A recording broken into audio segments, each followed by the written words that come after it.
Bonjour tout le monde, je suis super contente de vous retrouver aujourd'hui pour une nouvelle vidéo. Cette vidéo concerne les passions, les loisirs, les hobbies, peu importe comment vous les appelez.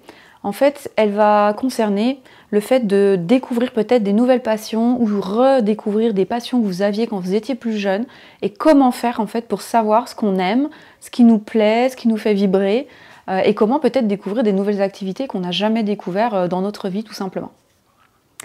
Alors, pourquoi je fais cette vidéo? Parce qu'en fait, souvent, en séance, on travaille avec les personnes que j'accompagne sur le temps dans leur vie, leur temps familial, leur temps professionnel, leur temps de parents, leur temps de couple et le temps personnel. Et sur le temps personnel, il y a beaucoup de personnes qui me disent en fait, j'ai pas beaucoup de temps personnel, donc elles mettent en place elles dégagent du temps pour elles-mêmes, mais elles n'ont pas vraiment d'activité non plus pour elles-mêmes, donc elles savent pas vraiment trop comment faire et elles savent pas ce qu'elles aiment en fait.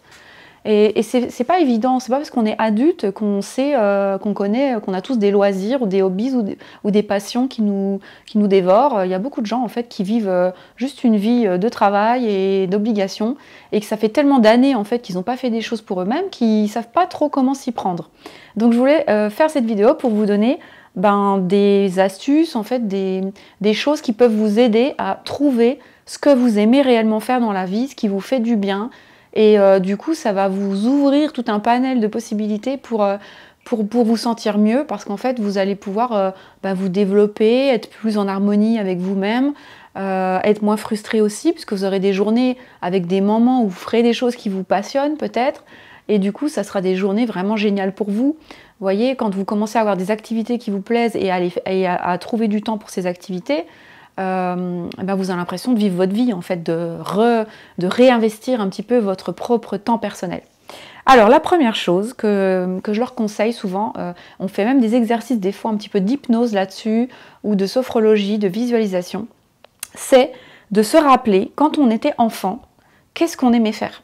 Parce qu'en fait, souvent, notre personnalité, elle a quand même été déjà bien travaillée pendant l'enfance, elle a été, on va dire, construite pendant l'enfance, et quand on était enfant, on savait s'amuser, on savait faire ce qui nous plaisait, et donc on peut un petit peu réfléchir ou essayer de retrouver des images profondément enfouies parfois à l'intérieur de nous sur ce qu'on aimait faire quand on était enfant.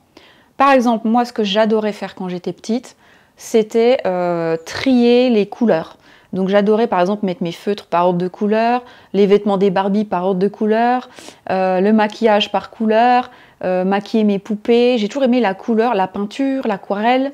En fait, j'adorais la couleur. Regarder juste des couleurs en fait, et puis voir toutes les différentes teintes de couleurs.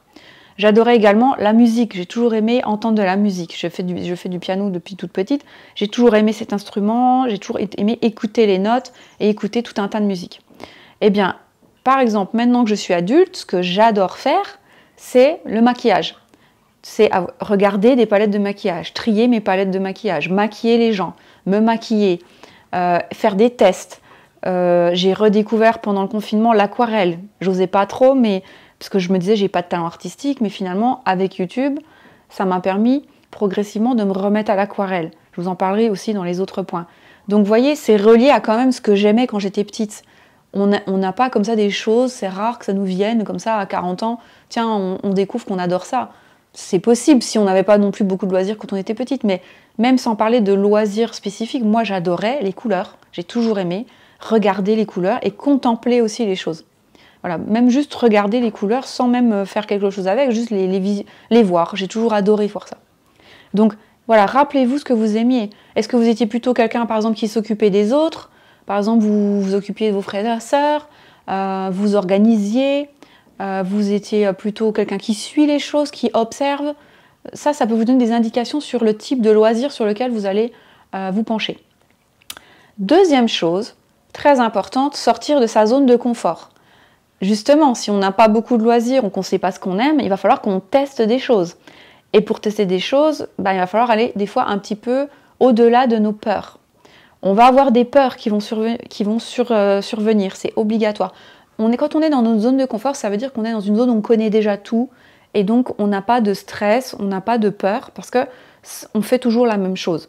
Si on commence à dire je vais essayer un nouveau loisir ou une nouvelle activité, un nouveau sport ou une nouvelle activité artistique ou faire quelque chose tout seul de vraiment de différent, côtoyer des nouvelles personnes, des nouveaux groupes de personnes, forcément on va avoir des phrases dans notre tête qui vont nous dire t'es pas capable de, t'as l'air bête si tu te trompes, les gens vont pas t'accepter, t'es pas de leur milieu, t'es pas ci, t'es pas ça. Donc voilà, tout un tas de choses, ce sont des peurs. Donc il va falloir passer outre ça. Donc on peut en parler, hein, comment faire pour passer outre ces peurs. Il va falloir les voir, ces peurs, dire qu'est-ce qui me bloque en fait pour faire ça. Par exemple, moi j'adorais aussi, quand j'étais plus jeune, j'avais un scooter et j'adorais la sensation de la vitesse en moto. Et j'en ai pas refait depuis 25 ans. Et là j'ai repassé mon permis, parce que maintenant il faut un permis pour les scooters, 125, et donc j'ai dû repasser. J'ai eu vraiment peur parce que je me disais je suis pas capable je suis petite, j'arriverai pas à manipuler la machine, je vais tomber, etc. Mais je suis allée au-delà parce que j'avais vraiment envie de revivre cette sensation de vitesse là et d'être seule sur mon scooter ou ma moto et de pouvoir aller où je veux, une espèce de sensation de liberté comme ça. Et du coup je suis passée outre, mais j'ai pris des caps, hein. J'ai pas tout fait d'un coup. Voilà, j'ai pris des cours. Au début, je faisais des petits tours de 2-3 km. Ensuite, je suis allée au village plus loin. Ensuite, je suis allée à la ville plus loin. Vous voyez, après, j'ai pris quelqu'un avec moi parce qu'au début, je n'osais pas. J'ai fait vraiment petit à petit et maintenant, je suis à l'aise avec. Et donc, j'ai dépassé mes peurs et du coup, j'ai le plaisir qui va derrière et la satisfaction personnelle de dire j'ai accompli ça qui pour moi était quand même une peur. Donc, vous pouvez avoir la même chose, par exemple, pour la natation, pour faire des sports un peu, je sais pas moi, faire de la plongée, même aller dans une salle de musculation quand vous n'êtes jamais allé, vous avoir peur d'avoir l'air bête, aller dans un cours collectif, je sais pas, de yoga, s'inscrire à un cours de peinture. Donc pour dépasser ces peurs, ce que vous pouvez faire, c'est aussi des fois vous entraîner tout seul déjà à la maison sur plein de choses, parce que maintenant on a quand même la chance avec Internet de pouvoir avoir des cours de plein de choses. Comme ça, vous avez quand même une petite base. Et ensuite, vous irez peut-être faire le cap d'aller dans un cours collectif ou de vous inscrire dans un club. Voilà, ça peut faire par échelon si vous voulez. Donc par exemple, moi l'aquarelle, j'en fais que toute seule pour l'instant. Mais maintenant que je commence un peu à pratiquer, je me dis, bon, ça serait bien que j'aille dans un cours. Peut-être que je m'inscrirai à un cours dans les mois qui arrivent. Mais je ne l'aurais pas fait il y a 2 ans. Parce que je me serais dit, non, je vais arriver avec des gens, ils vont savoir faire plein de trucs et moi non. Donc j'ai quand même déjà un petit peu pratiqué toute seule avec des cours sur Internet ou des choses comme ça. Voilà, donc ça, c'est s'ouvrir à ces nouvelles expériences et dépasser sa zone de peur, qui est juste après la zone de confort, il y a la zone de peur et après il y a la zone de plaisir. Elle nous attend derrière cette zone de peur, donc c'est dommage de ne pas y aller. Ensuite, voilà. La troisième chose, c'est de s'entourer de personnes qui auraient le même loisir que nous, qui auraient envie de tester le même loisir. Parce que, alors, si on est dans notre zone de confort, ça veut dire qu'on n'est qu'avec des gens qui ne pratiquent pas cette chose-là. Et donc, si on dit, tiens, bah là, je vais faire ça, tout le monde va dire, ah bon, et pourquoi, etc. Donc, ça va plutôt nous conforter dans notre zone de peur.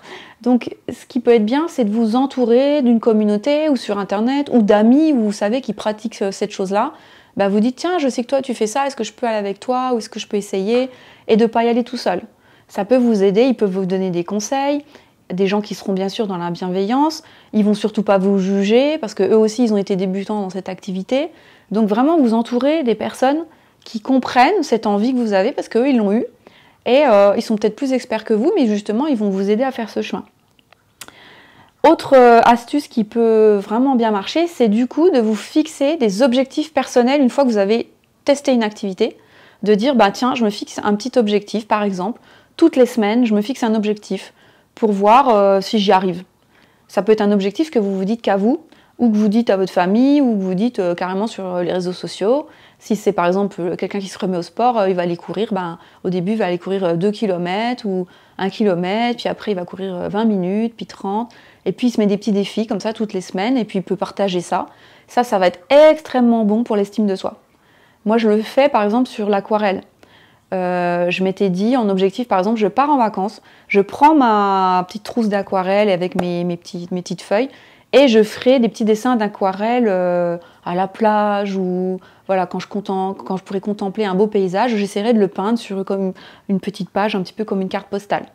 Donc c'était mon défi personnel, je me suis dit bon, je vais peut-être pas y arriver, je l'ai fait J'ai ramené des petits dessins, alors ils sont pas ouf, hein, ils sont pas top, mais moi je les aime bien parce que je sais que ça me rappelle tout de suite le moment quoi, où je voyais ce paysage et ça m'a forcé à bien regarder, à essayer de retranscrire dans les couleurs, à essayer de trouver la bonne couleur et tout. J'ai adoré faire ça en fait. C'était un moment génial pour moi, mais je m'étais lancé comme ça ce petit défi. Et puis de me dire, bah, si quelqu'un me voit faire ça sur la plage, bah, tant pis, je m'en fiche, j'assume de faire ça, même si je suis pas une peintre confirmée. Pareil pour les vidéos YouTube. Au début, je faisais des vidéos, c'était vraiment un défi pour moi de parler devant la caméra, je faisais un script et tout ça. Et maintenant, j'y vais quand même beaucoup plus, j'ai juste quelques petites notes, mais j'y vais beaucoup plus à l'aise. C'est toujours un petit défi, je vous le cache pas, c'est toujours un petit défi de parler comme ça devant une caméra, c'est pas évident. Mais je me dis, allez, il faut que je le fasse une fois par semaine, il faut que j'ose parler de ce sujet, il y a des sujets, des fois, j'ose pas aborder, eh ben, je les ose. Enfin, vous voyez, je me mets des défis personnels. Et petit à petit, je prends confiance. C'est comme ça en fait que notre zone de confort dont je vous parlais tout à l'heure, elle s'agrandit. Parce que finalement, plus on pratique, plus on connaît, plus ça devient confortable, moins on a de peur, et plus cette zone s'agrandit. Et moi, mon but dans ma vie, c'est que ma zone de confort, elle soit très grande, qu'elle soit pas toute rikiki, que je fasse tout le temps la même chose toute ma vie. J'ai envie de découvrir plein de choses et que cette zone soit de plus en plus grande.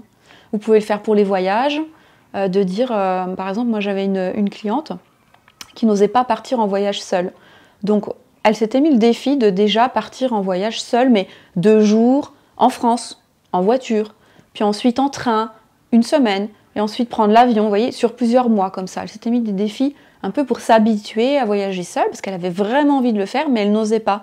Elle avait l'impression qu'elle n'était pas capable de. Donc, mettez-vous des défis et allez-y vraiment progressivement, tout doucement. Ça peut prendre des mois et des mois, voire des années. Mais ne lâchez pas et soyez persévérants. Qu'est-ce que j'avais noté d'autre? Ah oui, soyez ouverts à l'échec. Des fois, on démarre un truc, on a beau se mettre des défis, on a beau persévérer, en fait, on voit qu'on est nul ou qu'on n'y arrive pas ou qu'on n'aime pas, tout simplement, c'est pas pour nous. On croyait que c'était pour nous, mais en fait non. Donc vous connaissez tous des gens dans votre entourage qui ont testé plein de trucs, par exemple qui se sont mis, je sais pas, à la pêche, puis ils ont fait ça pendant 6 mois, puis après ils n'ont jamais repêché. Ils se sont mis à la moto, ils ont fait ça, ils ont arrêté, ils ont revendu leur moto. Ils se sont mis à tel sport, ils ont arrêté au bout de 6 mois, ils ont fait un autre sport. C'est pas grave et c'est pas honteux. Au moins, ils ont testé des activités. Et ils voient ce qui... En fait, c'est un chemin vers la connaissance de soi. C'est hyper intéressant. C'est de voir, en fait, ça, je croyais que j'allais pas aimer, mais en fait, j'aime. Ou ça, je croyais que j'aimais, mais j'aime pas. Et il y a pas, on se trompe pas, en fait. C'est juste, on teste. Donc, soyez ouverts à l'échec. Trouver ce qui nous va, c'est une quête. C'est un processus, ça prend du temps. C'est pas, et il n'y a pas d'enjeu. C'est pas parce qu'on trouve pas du premier coup que bah, du coup on n'a pas de hobby, on n'aura jamais de loisirs dans notre vie. C'est juste qu'on n'a encore pas trouvé ce qu'on aimait. Et puis il y a des choses peut-être qu'on pratiquait aussi jeune, parce qu'en fait on faisait avec notre famille, nos amis, ou quand on était étudiant, on adorait ça. Puis finalement on le refait maintenant, on se dit bah en fait non, j'aime plus du tout. Puis peut-être quand j'étais jeune, est-ce que j'aimais vraiment? En fait non. Je le faisais parce qu'en fait il y avait telle personne qui venait avec moi et j'aimais bien. Vous voyez, par exemple, moi, c'est l'escalade. L'escalade, j'adorais jeune, et je crois que maintenant, je pense pas que j'aimerais encore. Donc, parce que c'était plutôt l'ambiance, voilà. Je crois pas que j'aimerais vraiment maintenant. Donc, vous voyez, il y a comme ça des choses aussi qui peuvent évoluer, c'est pas grave du tout. Et la dernière chose, voilà, très important, c'est le dernier point que j'ai noté, c'est le plus important et ce qui va vraiment nous convenir, c'est un loisir qui va avec nos valeurs profondes, qui s'accorde avec ça, avec notre identité profonde à nous, pas celle de nos parents, de nos enfants, de notre mari, de notre femme, mais à nous. Par exemple, moi je suis quand même plutôt quelqu'un de contemplatif. J'aime regarder les choses. J'adore observer. Et j'adore être seule. C'est au fond de moi, j'adore, je m'ennuie jamais seule.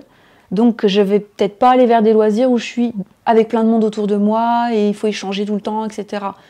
Non, je préfère les choses souvent où je suis seule. Ça va être l'aquarelle veut dire c'est seul. Faire du piano, c'est seul. Maquiller, le maquillage, généralement c'est seul, sauf si je maquille quelqu'un, j'aime bien, mais j'ai pas envie d'être dans un club où il y a plein de monde, où il faut faire en même temps, c'est que ça soit une activité sociale, non, j'ai envie d'un temps un peu calme. Donc je vais plutôt aimer marcher toute seule dans la nature, voilà, faire des photos ou des choses comme ça. Donc si vous aimez être seule, c'est ce qui vous anime, et vous aimez réfléchir, et vous aimez vous poser des questions sur la vie et tout ça, vous n'allez pas faire une activité ultra dynamique, ultra rythmée, avec 15 personnes autour de vous, quoi. Donc vous pouvez aimer les deux, hein. Au contraire, si vous aimez le partage à mort et tout, vous n'allez pas faire des activités où vous êtes toute seule. Vous n'allez pas aller dans la forêt toute seule, vous allez aller avec des amis, vous allez faire dans un club de randonnée pour partager la randonnée avec les autres. Vous voyez? Donc vraiment aller vers vos valeurs à vous. Donc identifiez vos valeurs. Qu'est-ce qui est le plus important pour vous dans la vie? Qu'est-ce qui est le plus important? Passer du temps avec les gens, échanger avec les autres, partager, découvrir, contempler, transmettre aux autres, fabriquer des choses, je ne sais pas, toucher avec vos mains ou regarder, écouter les sons. Qu'est-ce que vous aimez le plus? Qu'est-ce qui est le plus important pour vous? Pas en ordre de hiérarchie. Voilà, c'est ça qui est important. Écoutez, j'espère que cette vidéo vous donnera des idées pour réfléchir à ce que vous aimez, ou ce que vous avez aimé, ou ce que vous allez peut-être aimer, et à découvrir des nouvelles choses, en tout cas à tenter des nouvelles choses, vu qu'on est encore au mois de septembre. Il y a plein de clubs, plein de choses là qui ouvrent en ce moment, je reçois plein de mails, c'est pour ça que j'ai pensé à ça, je me suis dit, je reçois des trucs, je regarde même pas si ça se trouve, peut-être qu'il y a des choses que j'aimerais tenter, ou peut-être pas, peut-être que moi, mes activités actuelles me conviennent. Comme je vous le dis tout le temps dans toutes les vidéos, on change aussi, donc on peut évoluer, il y a des choses qu'on peut découvrir qu'on n'aimait pas avant. Voilà, donc dites-moi en commentaire, vous, déjà, quels sont vos loisirs préférés? Ça m'intéresse. Est-ce que c'est vraiment adapté à vous ou est-ce que vous faites ça par habitude? Est-ce que vous cherchez des nouvelles choses à réaliser? Et puis dans la prochaine vidéo, je parlerai, parce que ça c'est important aussi, du temps qu'on peut donner pour ses loisirs et du temps qu'on peut donner pour sa famille, son travail, en fait de l'équilibre entre tout ça. Parce que si tous les autres domaines de vie débordent, on n'a plus de temps pour ses loisirs. Donc c'est pas la peine de chercher des activités, parce que déjà on a un problème de timing. Donc je vous donnerai peut-être des conseils ou des astuces ou voilà, des choses un peu concrètes pour libérer du temps, pour avoir du temps justement pour vous, pour avoir des activités rien qu'à vous, qui vous permettent de vous épanouir. J'espère en tout cas que vous en avez déjà beaucoup et que vous vous épanouissez et je vous souhaite de le faire encore plus et vraiment de profiter de chaque jour de la vie avec... Moi, ma règle, c'est au moins une activité par jour qui me plaît. Au moins une. Au moins un temps pour moi dans la journée qui me plaît pour que j'ai l'impression que ma journée était bien, quoi, en fait. Que c'est pas une journée où j'ai fait que des choses qui ne me plaisent pas. Donc j'ai la chance d'avoir quand même un travail qui me plaît, déjà. C'est pas forcément le cas de tout le monde. Et puis d'avoir quand même beaucoup de choses à côté aussi qui me plaisent. Du coup, j'ai l'impression de vivre quand même mes journées de façon harmonieuse et voilà, sans être frustrée. Ça n'a pas été toujours le cas. Donc j'ai beaucoup travaillé du coup sur l'équilibre vie familiale, pro, perso pour avoir ce temps-là. Donc voilà, je vous en parlerai plus en profondeur dans ma prochaine vidéo. Et voilà, dites-moi en commentaire ce que vous faites vous. Mettez un pouce vers le haut si vous avez aimé cette vidéo, ça m'aide énormément. Et puis vous pouvez également la partager. Et n'oubliez pas de vous abonner à ma chaîne si ce n'est pas encore fait. Je sais qu'il y a plein de gens qui regardent mes vidéos qui ne sont pas abonnés, je le vois dans les statistiques de la chaîne. Donc vous pouvez vous abonner, comme ça vous voyez les vidéos toutes les semaines. J'en fais une par semaine. Et je vous dis à bientôt pour une nouvelle vidéo.